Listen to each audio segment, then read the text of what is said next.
আজকে জুলাইকে স্মরণে এবং জুলাইকে যারা শহীদ হয়েছিল সেই শহরের সবার সম্মানিত সঞ্চালক সম্মানিত প্রধান অতিথি আমাদের সঙ্গে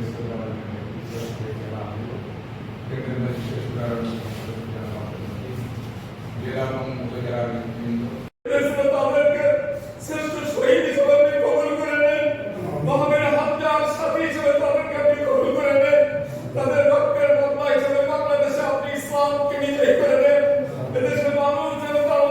আমাদের বিচরণ করার সুযোগ পাচ্ছি।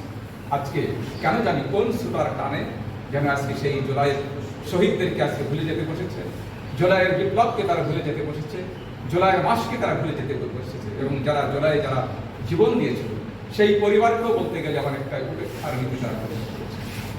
কিন্তু আলহামদুলিল্লাহ জামাত ইসলামী বাংলাদেশ জুলাইয়ের পরে যারা শহীদ হয়েছেন আমরা সকল শহীদদের বাড়িতে আমরা পৌঁছে গিয়েছি এবং মাগুরা জেলাতে প্রথম যে 10 জন শহীদ, এখানে 10 জন শহীদের পরিবার আমরা যাওয়ার চেষ্টা করেছি এবং এটা বলার অপেক্ষা রাখে না, আমরা আমাদের সাধ্যমতো আমরা আর্থিক সহযোগিতা দেওয়ার চেষ্টা করেছি, সেটাও বাংলাদেশে করতে এবং এখন আমরা বিভিন্ন অকেশনে আমরা আপনাদের পাশে আমরা আছি, ভবিষ্যতে থাকবে ইনশাআল্লাহ। সম্মানিত উপস্থিতি, আজকে আমরা লক্ষ্য করেছি এবং আপনারা লক্ষ্য করেছেন আমাদের আমিরে জামাত তিনি ঘোষণা দিয়েছেন জুলাইয়ের সনদ বাস্তবায়ন করতে হবে। যারা শহীদ হয়েছে, যারা খুনি, তাদেরকে বিচার বাংলাদেশের মাটিতে হতে হবে, এর বিকল্প কিছু নাই। এবং আমরা পার্লামেন্টে আমাদের আমিরে জামাত বিরোধী দলের নেতা হিসেবে তিনি ঘোষণা করেছেন যে আমরা পার্লামেন্টে স্বাধীনতা আমাদের ছিল না, কোনো কথা বলার অধিকার আমাদের ছিল না।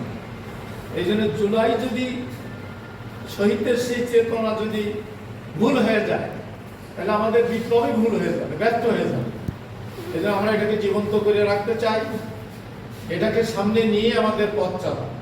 আর শহীদ পরিবারে যারা এসেছেন মনকে একটি জিনিস সান্ত্বনা দেন, আমরা কিন্তু দুনিয়ার জীবনটাকে বড় মনে করি না। বাতু সিরুনাল হায়াতুদ দুনিয়া ওয়াল আখিরাতু খায়রু আবকা। আল্লাহ বলেন দুনিয়ার জীবনটা তোমরা খুব বেশি বড় মনে করো, গুরুত্ব দাও, কিন্তু আখিরাতটা হচ্ছে আসল এবং খাঁটি, স্থায়ী। দুনিয়াটা হচ্ছে ক্ষণস্থায়ী। বা কারো আপনার কি বলেছে পরিবার আপনি এখানে এসেছেন, আপনি একটা তো মনে রাখবেন মৃত্যু কিন্তু সবারই হবে। তারা চলে গেছে এই না যে আমার সন্তান চলে গেছে, আমার স্বামী চলে গেছে, আমি মরব না, তা না। কিন্তু তারা চলে গেছে কিন্তু আমি মরাবো। রসূল ইসলামের জামানা দেখেন, রসূল ইসলামের জামানা যারা শহীদ হয়েছিল পরবর্তীতে রসূল ইসলাম সহ সকলে কিন্তু দুনিয়া থেকে বিদায় নিয়ে চলে গেছে। কিন্তু যারা শহীদ হয়েছে তাদের ব্যাপার আল্লাহ পাক যে একটা চমৎকার একটা উদাহরণ দিয়ে রেখেছেন, আল্লাহ তাকুলু লিমান তারু ফি সাবিলিল্লাহি আমওয়াত।